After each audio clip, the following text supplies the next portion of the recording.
That government of the people, by the people, for the people.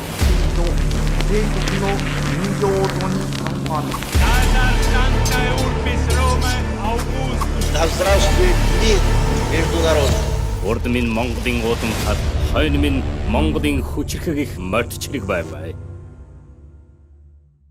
Хүн төрөлхтний бүхийд түүхийг язалт болон ялагдлын түүх гэж үздэг хүмүүс олон бий. Гэхдээ арай өөр өнцгөр харах юм бол хүн төрөлхтний түүхийг энэ бүх дайнуудыг яг хэн санхүүжүүлсэн бэ гэх нүдээр харддаг хүмүүс бас олон байдаг. Тухайлбал сүүлийн 300 гаруй жилийн турш дэлхий дээр өрнөсөн бараг дийлэнх дайн тулаанууд зүгээр нэг газар нутаг эсвэл үзэл суртал аль эсвэл шашин шүтлгээс болж эхэлсэн дайнууд тогтоосоо байсангүй. Харин эдгээр дайнуудын ард асар их мөнгө гэрээ бондууд нуугдаж байсан юм. Зэвсэг барьсан цэргүүд дайны талбарт тулалдаж байхад хослол өмссөн банкны эзэд Лондон, Парис, Франкфурт дахь өрөөнүүдтэй зээлийн хүүгээ тооцоод сууж байх жишээтэй. Тэгвэл 18 дугаар зуунаас ихтэй Ротшильдийн гэр бүл нь дэлхийн 5 твд салбарлсан банкны сүтчээтэй бөгөөд тэд эзэн хаадын мөнгөний бодлогыг удирдах байсан буюу түүхэн дэх хамгийн нөлөө бүхий гэр бүл байв. Тэд зөвхөн дайны үеэр бус, дайны өмнө, дайны дараач улс орнуудын өрийн хүүгээр асар их мөнгө олсоор ирсэн. Тэгэхээр дайныг хэн хийдэг вэ гэх асуултыг заримдаа дайны талбарт цэргүүдээ эвхээдэг генералуудаас илүүтэйгээр тэдэнд зээл олгодог банкны эздээс асуух нь илүү оновчтойч байж магадгүй. Тэгэхээр өнөөдрийн дугаараар домогт Ротшильдийн гэр бүл хэрхэн дэлхий дээр өрнөсөн томоохон дайн тулаануудад санхүүжилт болгож тэдгээрээс ашиг олж байсан талаар дэлгэрэнгүй ярих болно. Тэгэхээр гол сэдвүүдэд орохоос өмнө та бүхэндээ хамтран ажиллагч байгууллага Домч Бор брэндэд танилцуулж байна. За Домч Борын гаргасан 5 тансаг хүнчир зэрэг цувралын шинэ бүтээгдэхүүн болох хошны самартай төрөл маань энэхүү одоо худалдаанд гараад байгаа юм. За энэхүү бүтээгдэхүүн Монгол орны ойгоос хамгийн сайн сортын самрыг шилж сонгон уламжлалт ангаах ухааныг орчин үеийн одоо технологитой хослуулсан одоо амт үнэрийн хувьд бол үнэхээр ярилтгүй гайхамшигтай бүтээгдэхүүн болсон. За энэхүү бүтээгдэхүүнийг та нэг удаадаа хэрэглэхдээ 37 мл-ээр буюу эрүүл мэндэд хамгийн зохистой хэмжээгээр хэрэглэхийг зөвлөж байгаа юм а. Тэгэхээр яриагаа дайны бонд гэж юу вэ гэдгээс эхлэе. Улс орон дайн хийж байх үедээ тухайн улсын төр засгаас ард иргэдээс компаниудаас банкудаас мөнгө зээлэх зорилгоор гаргасан өрийн бичиг гэж ойлгоход болно. Засгийн газрын зүгээс уг дайны бондоо өндөр хүүтэй гаргадаг бөгөөд энэ нь улс орондоо бэлэн мөнгөний эргэлтийг нэмэгдүүлэх, мөн татварыг нэмэгдүүлэхгүйгээр дайныг санхүүжүүлэх зэрэг онцгой ач холбогдолтой байдаг. Нэг ёсондоо бол улс орон дайн зарлана. Үүний дараагаар тус улсад дайнд зориулах маш их мөнгө хэрэг болно. Хэрв татварыг нэмбэл ард түмний нуруунд дээрх ачаа хүндэрч иргэд бухимдаж мэднэ. Иймээс засгийн газраас дайны бонд гаргадаг. Жишээлбэл та засгийн газрын бондод $1000 хөрөнгө оруулалт хийвэл 5 жилийн дараа $1300 болгож буцааж авах гэх мэт жишгээр явдаг гэсэн үг. Дайны бонд ихэвчлэн амжилт дагуулдаг бөгөөд ард түмэн их оронч үзлээр хөрөнгө оруулах нь түгээмэл байдаг. Харин тэр ард түмэн болон аж ахуй нэгжүүдийн хөрөнгө оруулсан мөнгөөр засгийн газар зэр зэвсэг цэргүүдийнхээ хоол хүнс, тээвэр гих мэтээр айрмын зардлаа даадаг. Ингээд эцэст нь дайн дууссаны дараагаар тухайн улс өртөө үлдэж харин банк өндөр хүүтэй ашиг олсон байдалтай үлддэг. Тэр улс дайнд ялсан эсвэл ялагдах нь хамаагүй гэсэн үг. Учир нь түүхэнд хувьсгалчид засгийн газруудыг сольдогч өрийг хизээч хинч хүчингүй болгож чаддаггүй жамтай. Тэгвэл Ротшильдийн гэр бүлийнхэн 19-р зуунаас эхлээд Европын ихэнх дайны бондуудыг гаргах, тэдгээрийг зуучлах, худалдах ажлыг хийж байсан гэр бүл юм. Тэдний банкны сүлжээ Европ даяар нэвт тархаж, Европын нутагт дайн хийж буй дайсагнагч бүх талуудад нэгэн зэрэг зээл олгох замаар хоёр талд ашиг олох системийг амжилттай бий болгож чадсан.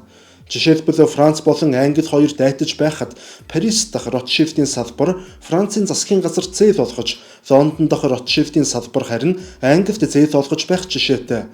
Хинэн ч ялсан эцсийн эцэст Ротшильдийн гэр бүл өрийн хүүгээ авсаар байх болно. Гэхдээ дайны бонд яг үнэндээ ард түмэнд ашиггүй, асар их алдагдaltaй байх нь түгээмэл. Харин жинхэнэ ашигыг бодит байдал дээр нийгмийн хамгийн баян хэсэг тэр дундаа банкны салбарынхан хүртдэг.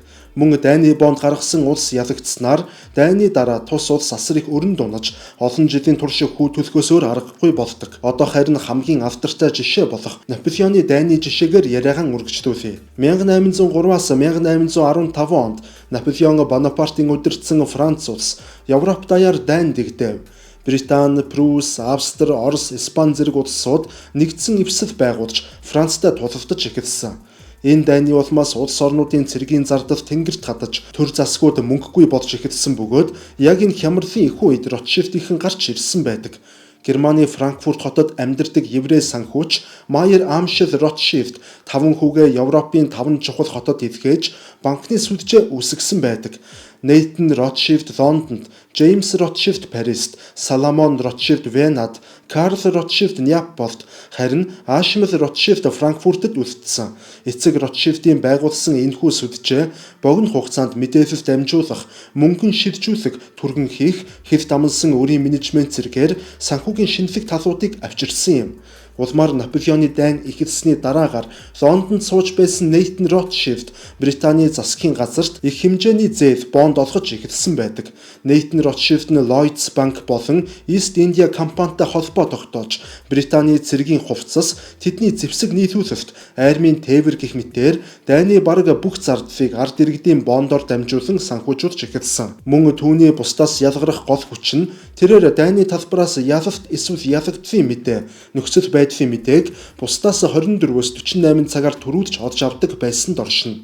Энэ нь мэдээч хэрэг тэдний ах дүүс Европын 5 том хотод тус бүр Ротшильдыг төлөөлөн суусантай шууд холбоотой байв. 1815 оны 6 дугаар сарын 18-ны өдөр домогт Ватерлуугийн тулалдаан болсон. Харин тус тулалдааны хариуг Нейтан Ротшильд Англид байгаа өөр хинээс ч илүү хурдан буюу бүр засгийн газар эзэн хаанаас ч төрүүлж олж мэдсэн гэдэг. Бодит байдал дээр холбоотны эвсэл Веллингтон ялалт байгуулсан боловч Нейтан олон нийтэд Наполеоныг ялсан хэмээн хуурамч мэдээ тараасан байдаг. Ийхүү Наполеон ялалт байгуулсан гэх хуурамч мэдээ Англи даяар тарж бүх хувьсаа болон бондуудын үн савлаж эхэлмэгц Ротшильдийн гэр бүлийнхэн үнэн навс унсан хувьсаа болон бондуудыг асар хямдхнаар худалдан авав.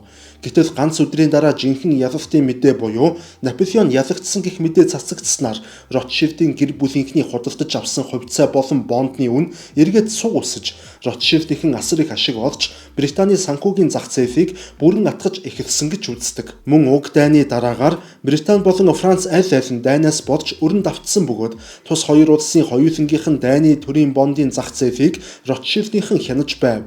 Мөн Ротшильдийнхэн хүчирхэгчхийн хэрээр Европын бараг бүх улс орнууд зээл, хүү, бонд зэрэг төлбөрүүдэд Ротшильдийн баталгаа гаргуулах шаардлагатай болж эхэлсэн. Ротшильдийн баталгаа гаргасан бонд бол хамгийн найдвартай бонд болон хувирсан гэсэн үг.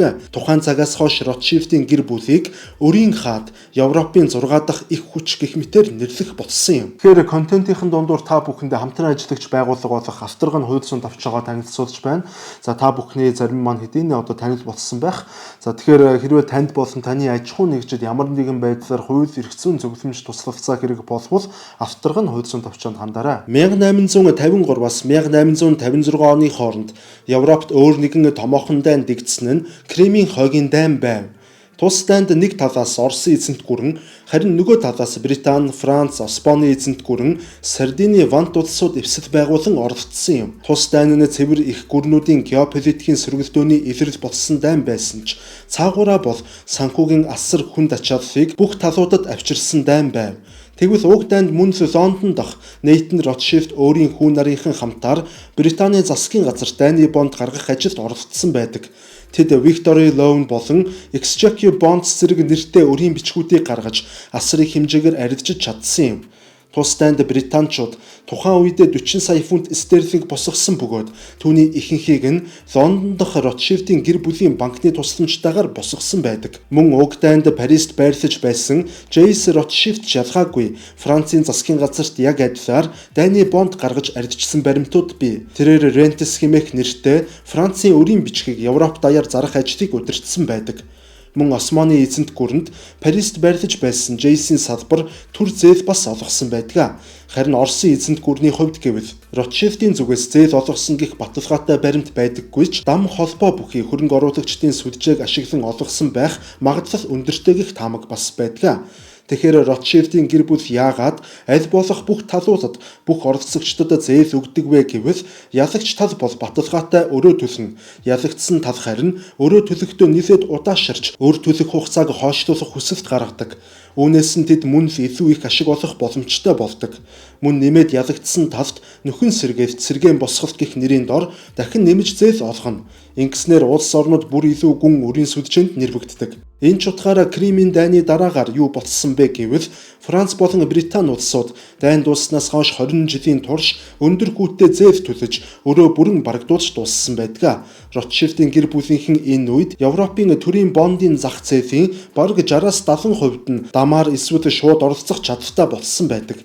Мөн тус гэр бүлийнхэн ямар ч дайн байлаа гэсэн ялсан ялагдсан ч бай хожиж болдог гэх онолыг баталгаажуулж чадсан анхны гэр бүл юм. Тэгвэл өөр нэгэн алдартай жишээ гэвэл 1861-ээс 1865 оны хооронд түүхэнд алдартай Америкийн иргэний дайн болсон. Хойд зүгийн мужууд өмнө зүгийн мужуудын эсрэг боодчлолын эсрэг үзэл санаа, эдийн засгийн бүтэц, төвлөрсөн төрийн эсрэг мужуудын бие даасан байдал гэх мэт шалтгаануудын улмаас асар том зөрчилдөөний ан цав бий болсноор дайн ихэлсэн юм.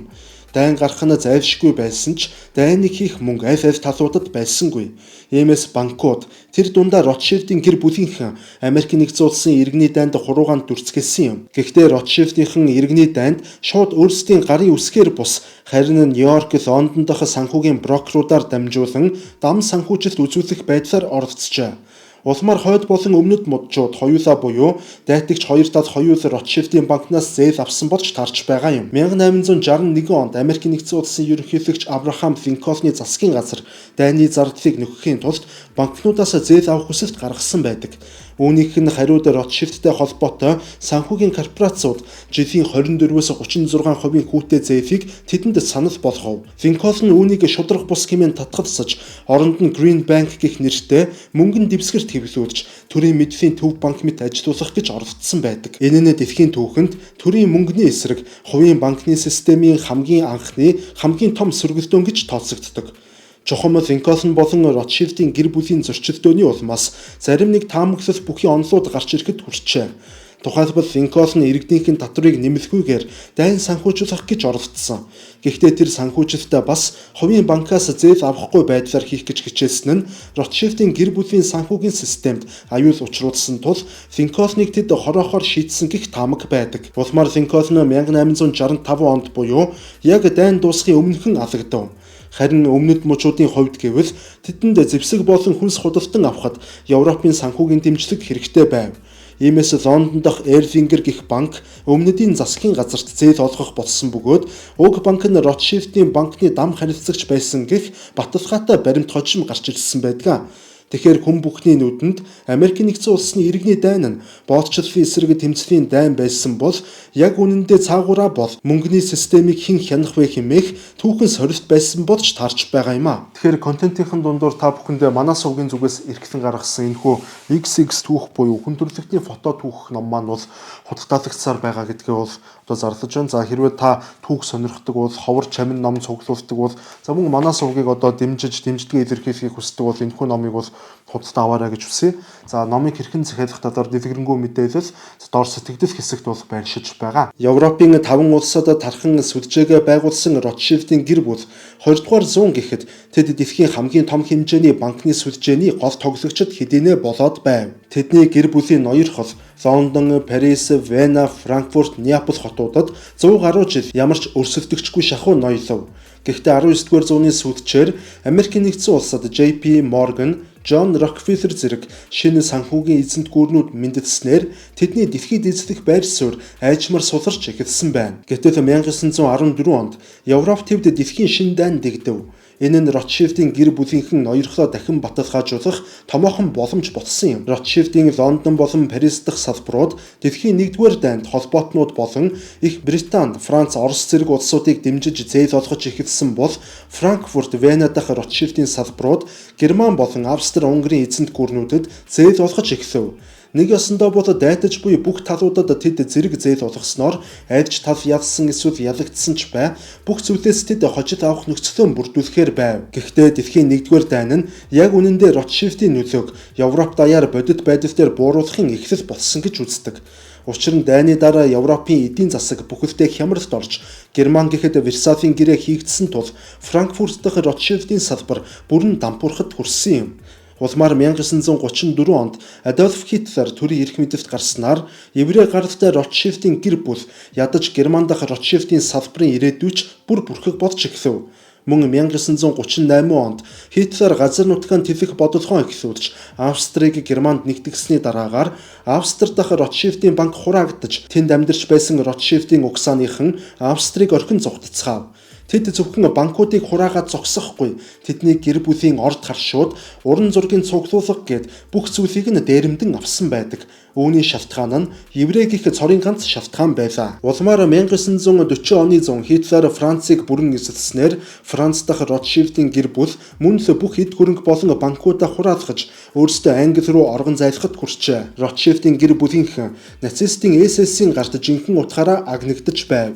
Европын их газарт тухайн үед Ротшильдийн нөлөө бараг цор ганц Англид үлдээд байсан бөгөөд харамсалтай нь Англи дахь Ротшильдийн банк тун хязгаарлагдмал байдлаар дайны ажилд оролцож байв. Учир нь тэдэнд маш олон өрсөлдөгчд байсан бөгөөд тэд тухайн үед ажиллаж байсан олон арван банкуудын ердөө нэгнийх нь байдлаар л ажилласан юм. Гэхдээ бодит байдал хэдийгээр тийм боловч дахиад л энэ сэдвийг хувилдааны онолууд дагалддаг. Тухайлбал тэд нацист Герман болон холбоотнуудад бүгдэнд нь зээл олгосон.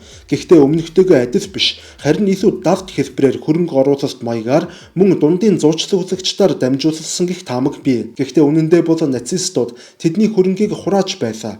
Өөрсдийн хөрөнгө оруулагчдын хөрөнгийг хураана гэж бодит байдал дээр байх уу? Хитлерийн хувьд магадгүй юм. Мөн өөр нэгэн таамаг байдаг нь Израиль улс 1948 онд буюу дайны дараа шинээр тусгаар тогтнож байгуулагдсан. Тэгвэл дэлхийн 2 дугаар дайныг Ротшильдийн гэр бүлийнхэн Израиль улсыг байгуулахын төлөө еврейчүүдийн тусгаар тогтносын шаардлагыг нэмэгдүүлэхийн төлөө энэ дайныг өдөөсөн гэх таамагч мөн байдаг. Мөн энэ сэдвийн хүрээнд зарим нэг зүйлийг дэлгэрүүлэн ярих хэрэгтэй гэж бодлоо. Дэлхийн 1-р дайны үед Ротшильдийн гэр бүлийн гишүүн болох Эдмунд Ротшильд Палестины нутагт асар их газар худалдан авч еврей иргэдийг тэнд суршуулах ажлыг эхлүүлсэн байдаг. Нэг ёсондоо бол тэд өнөөгийн Израиль улс байгаа газарт аль эртнээс газар авч эхэлсэн бөгөөд дэлхийн 2 дугаар дайнд еврейчүүд үе олноор алагдаж хамгийн хохирсон ард түмэн болж дэлхийн нийтэд сенсац тарьсны дараагаар Эдмунд Ротшильдийн худалдан авч байсан газарт Израиль улсыг шинээр байгуулсан түүхтэй. Ингээд харахаар энэ бүхэн яалтч үгүй нэгэн том зохион байгуулалттай хувилдаан байсан байхыг ч үгүйсгэх аргагүй. Гэхдээ энэ бүхэн ердөө таамаг бөгөөд хизээч баримт нотолгоо олдоогүй, цаашид ч олдохгүй биз. Тэгвэл энэхүү айхтар гэр бүл өнөөдөр дэлхийд нөлөөтэй хэвээр байна уу? Эсвэл ердөө л энэ гэр бүлийн нэр нь өнөөдрийг хүртэл явсаар байна уу? Үүнд хариулахын тулд аль бие усны зүйл ярьсан дээр баха. Аль бие усаар бол өнөөдөр Лондон болон Парис төвд Rothschild & Co хэмээх хөрөнгө оруулалтын банк, M&A хэмээх нэртэй төр засгийн бондуудын зөвлөгөө үзүүлдэг томоохон компани үйл ажиллагаагаа явуулж байна. Мөн Швейцар төвд Edmund Rothschild Group бас үйл ажиллагаагаа явуулсаар байгаа. Тэд банкны үйлчилгээ, санхүүгийн менежмент болон буйны сангийн чиглэлд үйл ажиллагаа явуулж байгаа.